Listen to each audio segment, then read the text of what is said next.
Y se escucha. Sí. Listo. Listo. Bueno, buenos días para todos. Para los que no me conocen, mi nombre es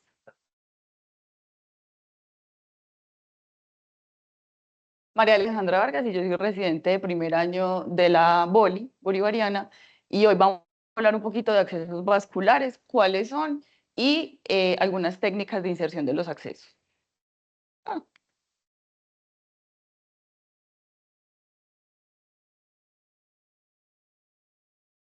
mm, bueno.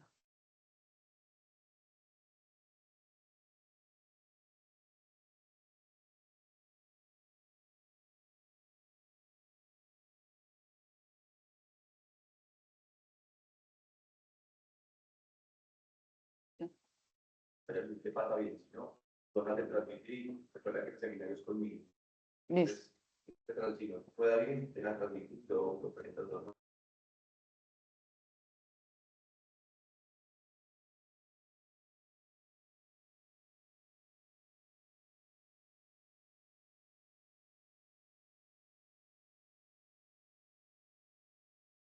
Si quieres ponle este, a ver si pronto. Mm, Si lo corres.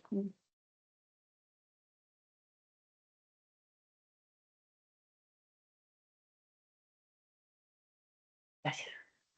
Bueno, entonces, para hablar un poquito de los accesos vasculares, debemos recordar que es un procedimiento que me va a permitir la entrada a los vasos sanguíneos a través de la canalización. Recordar que nosotros vamos a tener una arteria y una vena, que la arteria va a ser un vaso de resistencia, por lo tanto sus paredes van a ser un poco más gruesas, mientras que la vena va a ser un vaso de capacitancia y va a ser un poco más laxo, y ya vamos a ver que esto más adelante cuando estemos haciendo inserción de los catéteres por vía ecográfica es lo que me va a diferenciar una arteria de una vena a nivel ecográfico.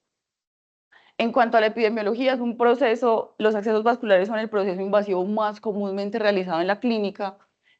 Más que todo el acceso periférico, van a ver que casi todos los pacientes que consultan al servicio de urgencias van a tener mínimo un acceso periférico.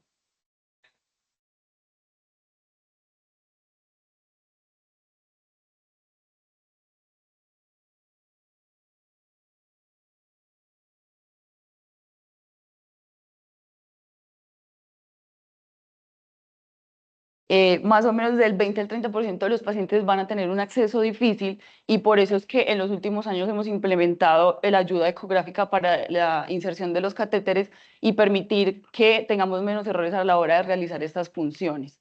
Y en los últimos años, al implementar la técnica guiada por ecografía, hemos disminuido el porcentaje de fallas versus las técnicas anatómicas que antes eran descritas y que también las vamos a revisar, de un 18 a más o menos un 3%. En cuanto a la clasificación, vamos a tener que los accesos vasculares van a ser centrales y periféricos. Cuando hablamos de accesos periféricos, podemos hablar de accesos periféricos, que son los que conocemos normalmente, y los accesos periféricos de línea media. Dentro de los accesos periféricos, estos primeros dos son venosos, y vamos a tener lo que se llama la línea arterial, que es más comúnmente utilizada pues como en anestesia, pero vamos a hablar un poquito de eso. Y en cuanto a los accesos centrales, vamos a hablar del catéter venoso central, que este puede tener muchas clasificaciones. Yo para esta charla lo dividí en tunelizado, no tunelizado y con reservorio, y el otro que tenemos es el catéter venoso central de inserción periférica, más conocido como PIC. Entonces, en cuanto a los accesos vasculares periféricos, se va a hablar de que es un acceso vascular que va a ingresar por cualquier vena periférica, y su punta o pues el final del catéter va a terminar dentro de una vena periférica, ¿sí? Entonces no vamos a tener, ya vamos a ver más adelante que los catéteres de inserción central van a tener su punta en la unión veno-auricular derecho. Entonces, es la vía de acceso más común, como ya les había dicho. Se realiza más comúnmente en los miembros superiores, porque los miembros inferiores va a ser un poco más difícil, y va a estar siempre por fuera de la cavidad torácica o abdominal, va a estar siempre en las extremidades. Se suele hacer con una técnica convencional que es conocida como la técnica de Sedinger, y es lo que hacen pues, las personas que nos ayudan todo el tiempo de enfermería, es lo que hacen con los pacientes pues, en la canalización normal. ¿Listo? Ya hablando de los periféricos de línea media, va a ser una alternativa para el PIC.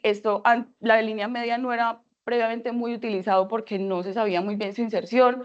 La gente, no, pues digamos que nosotros como médicos no lo utilizábamos de la manera en que ahora se utiliza y es una muy buena alternativa para los pacientes que periféricamente tienen las venas muy delgadas o no tienen buena vascularización. Entonces, esto va a ser una alternativa porque vamos a ver que la línea media es un acceso que se va a tomar de una vena con un poco más de capacitancia que las venas bien periféricas, ¿cierto? ¿Cuándo lo vamos a utilizar? Cuando tenemos un requerimiento de un acceso que es mayor a 5 días, pero menor de un mes. Listo. No tiene línea central, es decir, su punta va a persistir en una vena periférica, pero no se va a insertar a nivel del antebrazo, sino a nivel del brazo o en la fosa antecubital. Su punta máximo va a llegar hasta la vena axilar. Entonces, por eso hablamos de que es un catéter periférico, porque no va a pasar de ahí. Listo. Digamos que qué ventajas tiene el catéter de línea media. Primero que va a tener pues su punta en un vaso de un poco más de calibre, entonces va a permitir que no tengamos tanto riesgo de flebitis, de infecciones o de trombosis. Sin embargo, puede generar mayor riesgo de trombosis venosa pues como de migración de trombos a nivel central. ¿Cuál es la indicación de la línea media? Pacientes que requieren altos flujos de hidratación y no quiero ponerles un catéter venoso central. Pacientes que necesitan algún paso de medicamentos. Sabemos que hay unos medicamentos que generan mucha flebitis a nivel de periférico, entonces podemos utilizar este tipo de catéteres. Y pacientes que requieren paso de algún tipo de sustancia que tenga una osmolaridad menor a 800 miliosmoles. Entonces, esa sería como la indicación para los catéteres de línea media. Y en cuanto al periférico de línea arterial, pues digamos que este es como el principal que se usa de línea arterial. Su indicación va a ser en monitoreo de pacientes a nivel cardiovascular, más que todo esto se utiliza en salas de cirugía a nivel de anestesia o en UCI. ¿Listo? Lo que se va a hacer es que se va a tomar la arteria radial y teniendo pues el reparo anatómico de la apófisis del radio, se va a insertar pues una línea arterial, esto se va a conectar a un manómetro y esto me va a poder medir la presión arterial. Es lo que más, pues digamos que es la indicación más utilizada.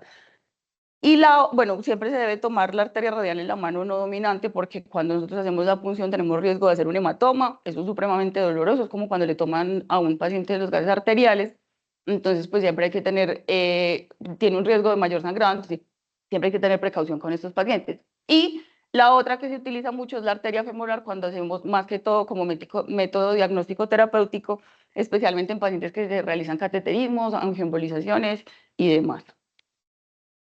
Ya hablando un poco más de los accesos vasculares a nivel central, va a ser entonces el catéter venoso central aquel en el cual su punta va a estar en un gran vaso venoso. Usualmente el que siempre conocemos es la vena cava superior y la vena cava inferior si estoy haciendo una inserción periférica de miembros inferior.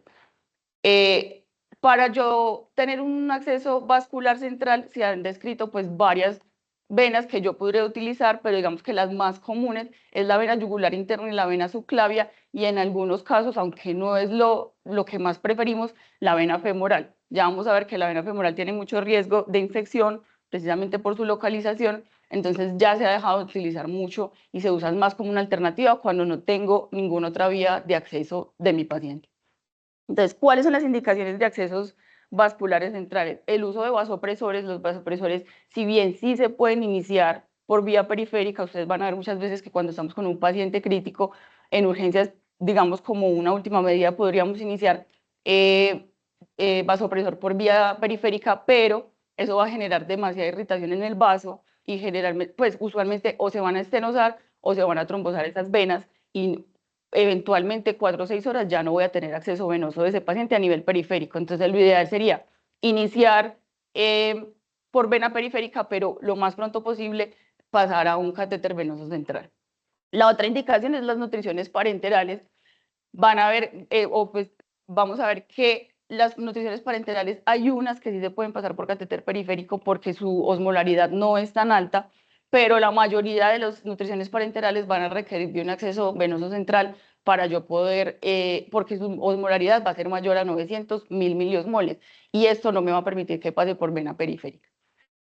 Pacientes que requieran hemodiálisis o terapia de reemplazo renal no es, digamos, la primera línea, sino solamente en pacientes que requieren que están en una urgencia dialítica o que requieren una terapia de reemplazo renal de manera urgente, por ejemplo, los pacientes de UCI. Se va a utilizar unos catéteres de alto flujo que se conocen, bueno, hay muchas, pero el más conocido es el Majorcar y se insertan como un catéter venoso central. El monitoreo hemodinámico de los pacientes para medir la presión venosa central y la presión de la arteria pulmonar, también se utilizan este tipo de catéteres, y cuando pacientes que requieren marcapaso, la inserción del marcapaso también se va a realizar pues como la técnica de un catéter venoso central. En cuanto a las contraindicaciones, en realidad son relativas, pero digamos que las únicas que son pues, absolutas va a ser si yo tengo una infección en el sitio de punción o redundante a la vena que yo quiero canalizar, pues esto me aumenta el riesgo de infección asociada a la inserción del catéter y pues pues no se debería realizar. La trombosis del vaso que quiero canalizar, muchas veces estos pacientes han estado expuestos previamente a centrales y vamos a ver que uno de los riesgos del paso de un catéter venoso central es la trombosis del vaso que estoy manipulando. Entonces, muchas veces los pacientes que ya tuvieron un contacto previo con un catéter venoso central pueden tener trombosis y esta sí es una contraindicación para el paso. Las coagulopatías, en realidad es una contraindicación relativa porque en pacientes que están coagulopáticos en unidad de cuidados intensivos, si digamos si tiene un INR mayor a 1,5, que es lo que dicen las guías, o plaquetas menores a 50.000, podemos darle el chance con transfundir un cup de plaquetas y mirar la respuesta y de ahí pasar el catéter venoso central. Y las fracturas, esto especialmente es para el paso de los catéteres subclavios cuando tienen fractura de clavícula, porque vamos a ver que la clavícula es un reparo anatómico para yo hacer el paso del catéter, especialmente en la indicación subclavia, subclavia infraclavicular. Entonces, la primera pregunta que yo me debería hacer es, ¿cuál es la vena que yo debería utilizar en mi paciente? Usualmente, como les decía, las tres más comunes son la vena yugular interna, la vena subclavia y la vena femoral. La que más se utiliza en la práctica clínica y la que más se recomienda utilizar porque es más asequible al ultrasonido va a ser la vena yugular interna, y este es pues como su principal pro. Va a ser más difícil en pacientes que tienen un cuello, pues mucho tejido celular subcutáneo a nivel del cuello, y vamos a ver que por relación anatómica este tipo de inserción tiene mayor riesgo de punción arterial y esto es obviamente una complicación. ¿Qué pasa? Que pues como las estructuras vasculares en el cuello están un poco más expuestas, la punción arterial pues puede ser fácilmente comprensible, pero pues igualmente sigue siendo una complicación. En cuanto a la vena subclavia, es la que menor riesgo de trombosis tiene y finalmente siempre, casi siempre, o sea, es la que menos variantes anatómicas tiene, especialmente en el lado derecho, y por ende podemos encontrarlo casi siempre en la misma posición. ¿Cuál es el contra de esta vena? Y es que por la cercanía con el ápex pulmonar y la pleura, vamos a tener mucho riesgo de neumotórax y digamos que esto es lo que más comúnmente pues, se ve. Y lo otro es que en pacientes que tengan algún tipo de manipulación de la clavícula o incluso pues pacientes que no tengan nada en la clavícula, igualmente voy a tener una obstrucción anatómica del vaso, y si bien va a ser el reparo anatómico para yo pasar este catéter, pues a veces no va a ser tan fácil. Y en cuanto a la vena femoral, pues es una vena de rápido acceso, usualmente se utiliza más que todo pues en casos muy extremos, pero lo que les decía tiene mucho riesgo de complicación de infección, perdón, y de complicaciones mecánicas como principalmente la trombosis. Entonces, cuando yo ya defino, bueno, usualmente siempre vamos a tener o siempre vamos a querer utilizar, mientras esté disponible, la vena yugular interna derecha. Una vez entonces yo ya defino qué vena quiero utilizar, vamos a hacernos como tres preguntas. Si mi paciente tiene alguna contraindicación para yo pasar este catéter venoso central, si ha tenido complicaciones previas, como les decía, si hay trombosis o hay manipulación, estas venas pueden generar estenosis y no me van a permitir el paso de los catéteres, y especialmente cuando yo no tengo inserción ecográfica, no voy a poder ver que tengan trombos a nivel de estas venas. Entonces, preferiblemente yo no debería pasar un catéter venoso central por esa vena. ¿Y cuánto tiempo quiero dejar mi catéter? Entonces vamos a ver que hay catéteres que tienen indicación de largo uso, 1 año, 2 años, y hay unos que están solamente indicados en menores de 1 mes. ¿Listo? Entonces ya hablando como de las generalidades, ahora sí lo vamos a dividir como se los había propuesto al principio, que es no tunelizado, tunelizado y con reservorio. Los catéteres venosos centrales no tunelizados son los que más uso le damos en el paciente agudo. Va a ser más que todo indicación en pacientes que tienen, pues, o van a utilizar este catéter menor de 3 semanas, ¿cierto? Mayor riesgo de infección asociada al catéter, principalmente porque va a haber mayor manipulación y porque por los sitios anatómicos, pues voy a tener mayor riesgo de esta y, pues lo que les decía, alta utilidad en el contexto agudo. Dentro de los catéteres no utilizados, pues es el catéter venoso central que utilizamos.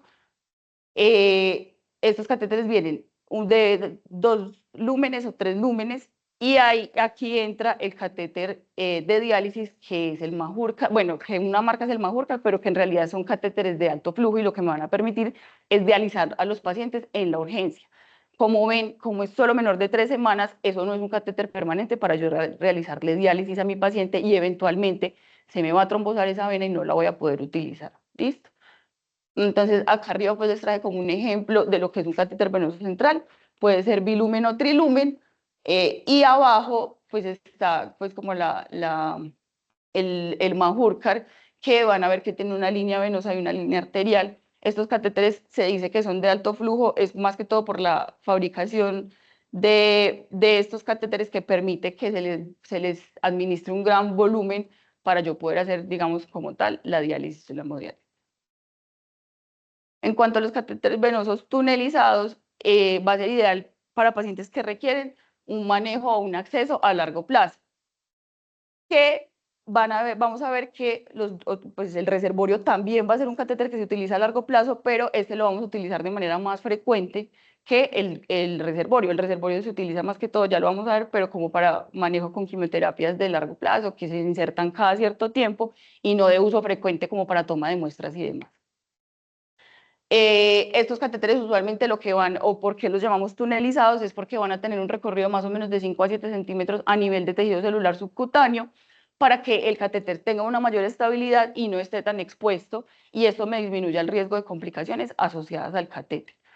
Y pueden tener un mango de Dacron que lo que me va a permitir es fijar más o realizar como un tejido de granulación para yo poder, pues para que se fije a la piel y para disminuir el contacto pues con la superficie, pues con el ambiente, por decirlo así. Entonces, lo que se va a ver es que vamos a tener, pues la punta es que esto no funciona. Bueno, se va a ver la punta del catéter, pero esa no va a ser pues como la punta real o no va a ser el sitio de inserción a la vena, sino que vamos a tener una porción del catéter que va a estar a nivel subcutáneo y después sí va a tener su inserción a cualquiera de los sitios anatómicos que ya hemos hablado previamente. Acá pues les estoy mostrando una inserción subclavial. Y en cuanto a los puertos o los reservorios, van a ser accesos vasculares a largo plazo que van a ser de uso intermitente. Entonces ahí es donde le ponía los ejemplos que digamos que lo más común que se utiliza es para pacientes con quimioterapia, se les inyecta por el tambor la quimioterapia y eso se hace, no sé, cada 2, 3, 4 semanas, entonces no voy a necesitar pues estar manipulando el catéter de mi paciente, sino que este tambor va a quedar completamente subcutáneo y no se va a ver, solamente pues se va a ver como la silueta, pero no va a estar expuesto pues a la piel. Y este es el catéter que menor riesgo de infecciones tiene porque está completamente aislado del ambiente. Y el último es el catéter venoso central de inserción periférica, más conocido como PIC. Usualmente lo vamos a utilizar en las venas de miembro superior. Este catéter lo vamos a insertar a nivel del brazo, ya vamos a ver en cuáles venas, pero lo más importante es que va a tener una terminación central y eso es lo que lo hace un catéter venoso central. Se va a preferir la vena basílica porque la cefálica tiene mayor o relación anatómica con la arteria axilar y con el nervio mediano, entonces esto aumenta su riesgo de punción y de tener alguna complicación, entonces siempre se va a preferir la basílica. Es ideal para uso de mediano plazo, máximo un año habla la literatura de que podemos utilizar un PIC, pero en la práctica clínica usualmente se deja más o menos unos 6 meses porque van a ver que esto es un catéter que si bien es muy útil y que se utiliza, por ejemplo, para pacientes con nutrición parenteral, sí tiene mucho riesgo de infecciones asociadas al catéter.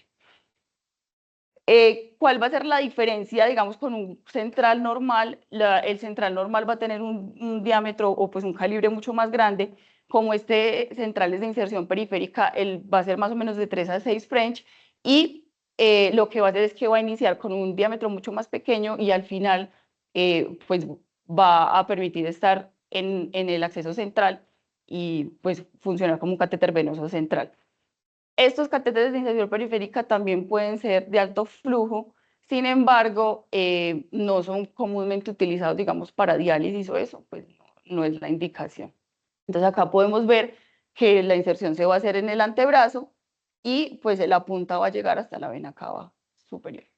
Entonces ya hablando pues como de las generalidades de los accesos vasculares, les voy a hablar un poquito de las técnicas de inserción de los catéteres que más comúnmente se utilizan pues en la práctica clínica. Entonces, generalidades, lo primero que yo tengo que saber cuando voy a insertar un catéter venoso central es qué materiales requiero yo para poderlo insertar, ¿cierto? Y cuál es la posición de mi paciente o cómo yo ubicar el paciente para tener la exposición anatómica que quiero para poderlo insertar. Recuerden que no siempre voy a tener disponibilidad del ecógrafo y estos catéteres, la mayoría se pueden insertar por vía anatómica también. Entonces, ¿qué voy a necesitar? Pues obviamente lo que sea que yo utilice para hacer asepsia y antisepsia. Algunas veces hablan de que la clorexidina puede ser muy irritante y puede aumentar el riesgo de infecciones, eso es debatido en la literatura, pero hasta ahora todavía se recomienda. Siempre, no sé si alguna vez han visto, pero en los catéteres, cuando hay inserción de catéteres venosos centrales, se utiliza pues como un aislamiento que es transparente y que me permite ver la punta del catéter. Esto para identificar infecciones tempranas del catéter porque hacen cambios a nivel perilesional. Entonces es súper importante y pues si tienen la oportunidad de verlo, pacientes de la UCI o pacientes que tienen catéter venoso central, más que todo a nivel yugular, tienen este aislamiento. Se va a utilizar pues obviamente analgesia o anestésicos locales y voy a necesitar jeringas para yo poder insertar pues para poder poner el anestésico y la jeringa que usualmente va a ser de 18 a 20 gauge para poder insertar el catéter. Voy a necesitar, casi siempre los catéteres venosos vienen su kit y va a traer todo lo que les estoy mostrando acá, pero vamos a tener siempre un dilatador, un bisturí, el catéter, pues que en este caso acá para cuestiones del ejemplo, pues es un catéter trilumen y vamos a tener la guía, ¿listo? Pues el adaptador y la seda para fijar. Y en cuanto al paciente, es muy importante, pues la literatura recomienda que sepamos ubicar al paciente dependiendo de la inserción que yo vaya a hacer. Si yo quiero hacer una inserción de la vena yugular interna, lo ideal sería que el paciente estuviera en Trendelenburg, entonces que la cabeza esté más abajo que el resto pues que el resto de su cuerpo. ¿Listo? Y esto porque se ha descrito en la literatura que puede disminuir el riesgo de embolización aérea. Recordemos que los catéteres, pues cuando hacemos la inserción pueden tener aire e incluso la literatura a veces recomienda que se purguen las vías de los catéteres con agua para disminuir como ese riesgo de embolización.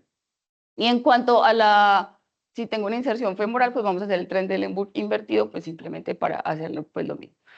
En cuanto digamos, a la inserción básica, entonces lo que les decía, vamos a tener la aguja con la que voy a hacer la punción, que usualmente va a ser de 18 a 20 gauchos. Y pues ya obviamente vamos a hablar las técnicas, pero una vez yo inserto la aguja, el siguiente paso va a ser insertar el catéter. Acá solamente les estoy mostrando lo básico de la inserción del central. Ya vamos a hablar como tal de la técnica. Esto va a aplicar para todos los centrales que se van, pues para todas las líneas que vamos a hablar más adelante. Después de insertar la guía, voy a retirar la aguja, voy a hacer una incisión de más o menos 0,5 centímetros a cada lado de donde va a ser la inserción del catéter, voy a poner el dilatador y posteriormente a poner el dilatador se pasa ya, pues como tal, el catéter venoso central. Si tú tratas de pasar el catéter sin dilatar, probablemente haga mucha resistencia y eso me puede llevar pues como a complicaciones. Listo. Entonces eso era lo que les decía. Inserción de la aguja, el retiro de la aguja y ampliar el margen, insertar el dilatador y después insertar el catéter.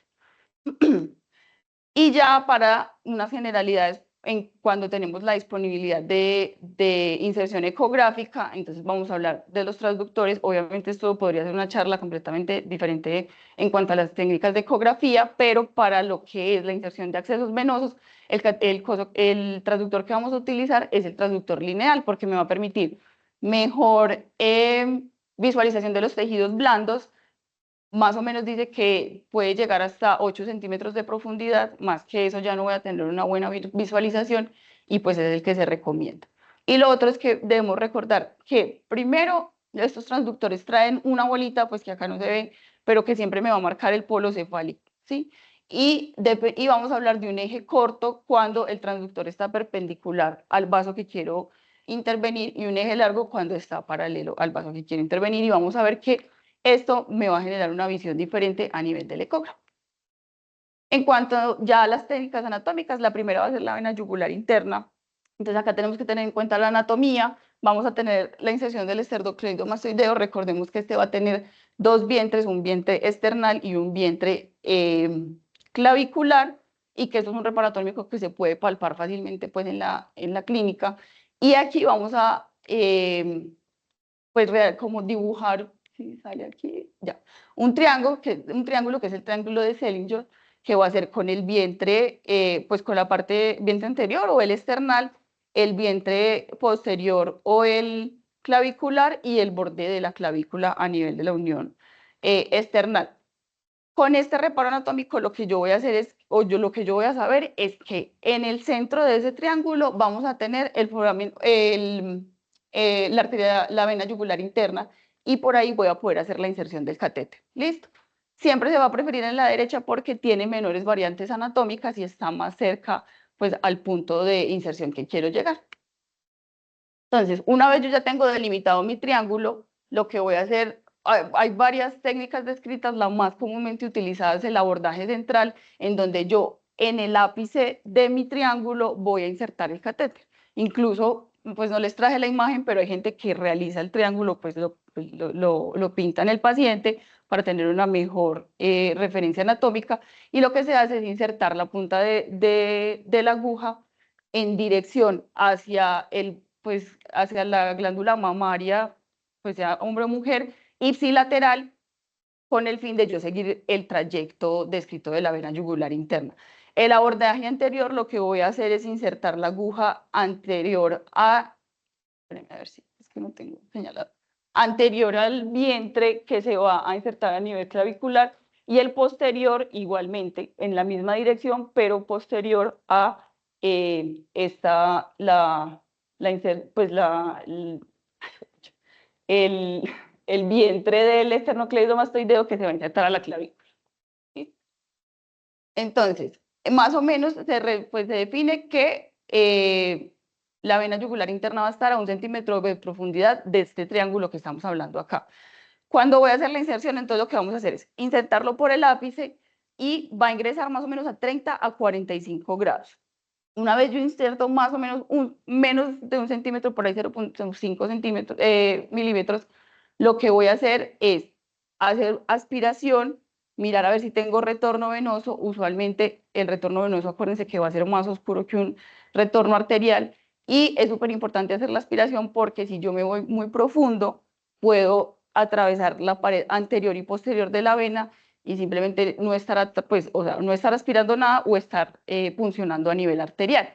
Entonces, si no tengo ese retorno, lo que recomiendan pues es como que tú retires un poco la aguja y mirar a ver si hay en algún momento en ese retorno, pues en esa sacada de la aguja, vas a tener algún tipo de retorno. Si definitivamente no retornaste, fue que nunca entraste. Lo recomendable es que máximo hacer 2 funciones a nivel anatómico. Si definitivamente yo no pude a nivel anatómico, pues lo recomendable es hacerlo bajo guía ecográfica. Acá se me olvidó decir algo. Una vez entonces ya insertamos el catéter, tengo aspiración y retorno. Lo que voy a hacer es lo que ya les había explicado previamente, voy a retirar la aguja, voy a insertar pues voy a ampliar la incisión, voy a insertar el dilatador y después inserto el catéter venoso central, y se fija con 1 o 2 puntos de seda para que no se vaya pues a salir. Así, pongo la guía y retiro, sí. Listo. Y en cuanto a la técnica ecográfica de la vena yugular interna, vamos a utilizar el mismo reparo anatómico. Lo que vamos a hacer, pues digamos que la más descrita es el eje corto, es decir, que voy a poner el transductor perpendicular al vaso que voy a insertar. Entonces, acá podemos ver una imagen de más o menos lo que se ve cuando yo hago una exploración previa antes de la inserción del catéter. Voy a tener la vena yugular interna, la arteria carótida común, pues en este caso, pongamos un ejemplo que sea derecha, y la tiroides y la tráquea. Recuerden que para yo determinar si estoy en el vaso o pues qué tipo de vaso es, recuerden que las venas son colapsables, creo que yo les traje un videito, sí, acá. Y lo que vamos a ver entonces antes de cualquier inserción del catéter va a ser, primero identificar que sea una vena, recordar entonces que las venas son colapsables, entonces cuando uno hace fuerza con el transductor se va a perder completamente la luz. Y lo otro es que cuando yo tengo alguna vena a nivel ecográfico, su luz debería ser completamente anecoica, o sea, debería ser completamente negra. Y vemos acá que en este se ven como unas lesiones que en este caso pues son trombos y esto sería una contraindicación pues para el paso del catéter. Listo. Entonces, tenemos lo mismo, ponemos el ecógrafo, la idea sería en la punta donde hacemos la inserción de la aguja, ¿cierto? Se pone con pues perpendicular al vaso y lo que vamos a ver a medida que yo voy a insertar, entonces, yo no sé si traje la imagen, bueno, tengo el transductor perpendicular al vaso, ¿sí? Y la idea va a ser insertar la aguja 2 centímetros por encima del transductor para yo poderlo ver a nivel, pues, ecográfico, ¿sí? Y poder seguir, la idea es que todo el trayecto, cuando hacemos la inserción del catéter venoso central, se pueda seguir la aguja. Una vez yo ya estoy adentro, lo que voy a hacer es, abajo pues hacen como un esquema, seguir, voy a ver la punta de la aguja, hay un momento en la que se me va a perder por la visualización pues ecográfica y después la voy a encontrar en toda la punta del vaso. Cuando ya la tengo en toda la punta del vaso, debo insertarla un poco más hasta que yo pueda ver la punta de la aguja dentro del ecógrafo. Esto en un eje corto. Listo, que es pues como el recomendado para la vena yugular interna por la visualización. Cuando yo lo hago en el eje largo, pues lo que voy a ver es el vaso, pues como un corte en donde voy a ver toda la longitud del vaso y voy a ver entrar la aguja paralela. ¿Listo? En cuanto a la técnica anatómica de la inserción de los catéteres subclavios, hay dos técnicas descritas, la supraclavicular y la infraclavicular. La más comúnmente utilizada es la infraclavicular porque las relaciones anatómicas, o pues lo que dice la literatura, es que son más fáciles de hacer inserción del catéter. Entonces, bueno, es ya, sí, dos vías de abordaje y como les dije previamente, este es el que más riesgo de neumotórax tiene por la proximidad. Entonces, si vemos la imagen a mano derecha, lo que va a ver es la clavícula, el esternocleidomastoideo, y ahí justo debajo de la clavícula, a nivel posterior, vamos a tener la vena subclavia. Y más atrás vamos a tener el domo de la pleura o pues el pulmón. Entonces, cuando yo, digamos, hago una punción de la pared anterior y posterior y me voy muy profundo, puedo hacer un neumotórax por inserción del catéter. En cuanto a la técnica anatómica, pues la más común es la infraclavicular. Lo que vamos a hacer es que vamos a medir la clavícula en la unión entre el tercio medio y proximal de la clavícula con el esternón y 2 centímetros por debajo de esta unión vamos a insertar la aguja. ¿Listo? Con dirección hacia la escrutadura external, que va a ser, pues es que esto no se dejar, pero bueno. No, la embarré. Bueno, acá hacia la escotadura internal voy a insertar la aguja como si fuera pues como hacia el cuello. Y una vez ya inserto la aguja, el mismo procedimiento que ya les había pues dicho previamente. ¿Listo? En cuanto a la inserción de por vía ecográfica de la vena subclavia, en este caso ya no vamos a utilizar el eje corto, sino el eje largo, porque la clavícula nos va a generar una interferencia a nivel ecográfico. Entonces se recomienda que pues se realice con un eje largo. va a estar, obviamente, en ese orden de ideas, la vena va a estar paralela al transductor, y era lo que yo les decía, voy a ver más que todo es la inserción completa de la aguja, o a veces pues se ve solo la punta, pero el vaso se va a ver en un corte axial. Imagen, bueno, sí, la imagen hiperecoica en la luz del vaso, pues va a ser la punta de la aguja. Y en cuanto a la inserción de los catéteres de línea media o de PIC, los puse en la misma diapositiva porque su inserción a nivel periférico es la misma, ¿sí? La recomendación es que todos estos catéteres se pasen con guía ecográfica, porque es mucho más fácil, pues porque primero es una región anatómica que se puede fácilmente identificar, y porque me va a permitir ver el vaso, el calibre del vaso para yo determinar qué vaso puedo utilizar y así disminuir pues el riesgo de punción de otras líneas. Usualmente entonces pues guiados por ecografía se va a utilizar la misma técnica de Selinger que ya les había descrito, y se va a realizar la canalización a través de la cefálica o la basílica. La diferencia va a ser que el de línea media solo va a llegar hasta la vena axilar y el PIC va a llegar pues hasta la vena cava superior. Entonces, se puede realizar con cualquiera de los dos ejes. Si yo lo realizo en un eje corto, pues la imagen que voy a tener es esta que está aquí abajo, en donde voy a ver pues no sé si alcanza a ver bien, pero ahí se ve el vaso, y como al hacer pues como movimiento del transductor voy a ver la punta de la aguja dentro del vaso, y si lo hago en un eje largo, pues lo voy a ver como ya lo veíamos bien. Así es como usualmente se va a ver en un eje largo. Miren que casi siempre se alcanza a ver casi toda la aguja, y se ve, pues usualmente no se ve tan bien como ahí, pero se va a ver el vaso en este corte para yo poder mirar cuando entro a la luz. ¿Listo? ¿Cuáles son las recomendaciones? Siempre que yo pase un catéter venoso central, debería hacer una radiografía, primero para mirar el posicionamiento de los catéteres, y segundo, para mirar si pude haber realizado, pues, o hecho un neumotórax o un hemotórax al paso del catéter. Entonces, la recomendación siempre es hacer una radiografía. Los catéteres venosos centrales de inserción periférica pueden generar enrollamiento del catéter y puede que no llegue hasta la vena cava superior, entonces por eso se recomienda la ecografía, perdón, la radiografía. En ecografía también se puede mirar tanto si tiene neumotórax como hemotórax, como si está bien posicionado, pero ya son técnicas un poco más difíciles y pues no es lo recomendado, a menos de que sea un experto.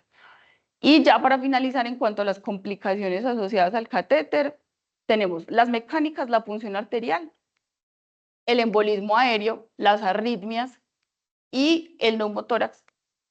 A veces podemos tener el quilotórax, especialmente en los centrales que se insertan al lado izquierdo subclavio, porque puede tener lesión del conducto torácico interno. Las infecciosas, la más común va a ser la infección asociada al catéter, pero también estos catéteres, por ser un cuerpo estaño, pueden tener colonización o infección local. Complicaciones trombóticas, mala posición del catéter, o sea que yo lo paso y no quedó la punta donde yo quiero, y ya. Entonces, pues conclusiones, siempre se va a recomendar el paso del catéter guiado por ecografía en la medida de lo posible y cuando yo lo tenga disponible. Siempre tener presentes las complicaciones asociadas porque pueden ser muy graves y pueden generar mucha morbimortalidad. Y siempre escoger el método más seguro para el paciente. Como les decía, muchas veces hay pacientes que son muy crónicos, que ya han sido expuestos a catéter venoso central yugular, entonces hay que buscar otras alternativas. Van a ver que hay pacientes que ya están multifuncionados y no va a ser tan fácil.